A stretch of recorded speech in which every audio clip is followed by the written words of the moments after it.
नमस्कार दोस्तों, मेरे YouTube channel be a things with Archana में आप सबका स्वागत है और मैं हूं आप सबकी अर्चना। आई होप आप लोग बहुत अच्छे होंगे, मैं भी अच्छी हूं। तो चलिए शुरू करते हैं आज। हाँ फ्रेंड्स, आज आज का वही विषय हिंदी हमारा विषय पद्यांश है, क्लास 9वीं का है और प्रकरण वाक्य। तो सामान्य उद्देश्य में हम लिखेंगे छात्रों में मातृभाषा के प्रति रुचि पैदा करना, छात्रों की रचनात्मक कृति को जागृत करना, छात्रों के विचार एवं तर्क शक्ति का विकास करना। विशिष्ट उद्देश्य में छात्र वाक्य कविता के प्रस्तुतिकरण में सक्षम होंगे, छात्र इस कविता के प्रति सकारात्मक दृष्टिकोण विकसित कर सकेंगे, छात्र इस पद्य पाठ से संबंधित शब्दों के शुद्धोच्चारण का ज्ञान प्राप्त कर सकेंगे, शिक्षण सामग्री में चौक दस्तर श्याम पढ़ सकें तक आदि।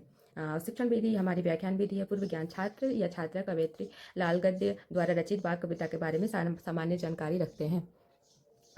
यहाँ पे प्रस्तावना में छात्र अध्यापिका क्वेश्चन करेंगे, छात्र यहाँ पे उत्तर देंगे। क्वेश्चन है, भारत देश का स्वर्ग किसे कहा जाता है? कश्मीर को। कश्मीर की लोकप्रिय संत कवयित्री कौन थी जिनका जन्म पंपोर गांव में हुआ था? संत कवयित्री लाल दत्त थी। संत कवयित्री लाल दत्त की काव्य शैली को क्या कहा जाता है? वाक। कवयित्री लाल दत्त द्वारा रचित वाक्य कविता के बारे में आप क्या जानते हैं? ये समस्यात्मक प्रश्न है। उद्देश्य कथन में लिखेंगे, बच्चों हम लोग वाक्य कविता का अध्ययन करेंगे।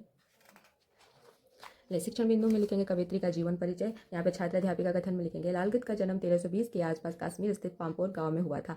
लालगत को लालेश्वरी, लाला, लाल योगेश्वरी, लाल रिफा आदि नामों से भी जाना जाता है। वे 14वीं सदी की एक भक्त कवयित्री थी जो कश्मीर की शिव भक्ति परंपरा और कश्मीरी भाषा की एक अनमोल कड़ी मानी जाती है। कश्मीरी संस्कृति और कश्मीर के लोगों के धार्मिक और सामाजिक विश्वासों के निर्माण में लालेश्वरी का अत्यंत महत्वपूर्ण स्थान है। उनका ध्यान सन 1391 के आसपास माना जाता है। लाल दत्त की काव्य शैली को वाक कहा जाता है। जिस तरह हिंदी में कबीर के दोहे, मीरा के पद, तुलसी की चौपाई और असखान के सवय प्रसिद्ध है, उसी तरह लाल दत्त के वाक प्रसिद्ध है।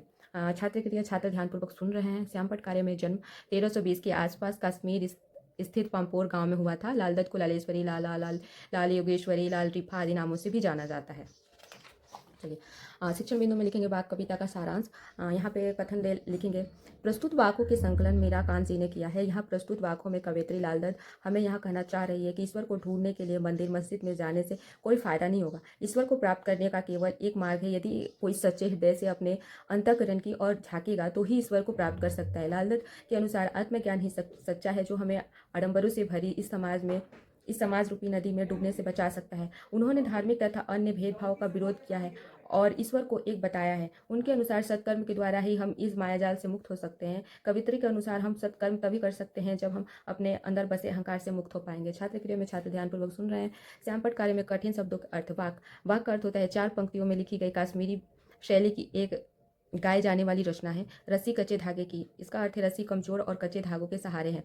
कच्चे सकोरे, इसका अर्थ है स्वाभाविक रूप से कमजोर।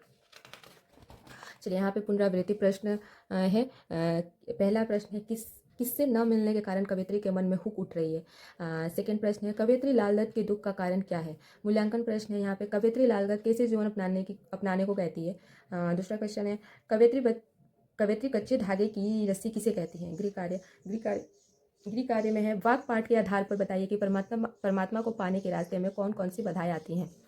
तो फ्रेंड्स, ये था आज का हमारा एक नया टॉपिक।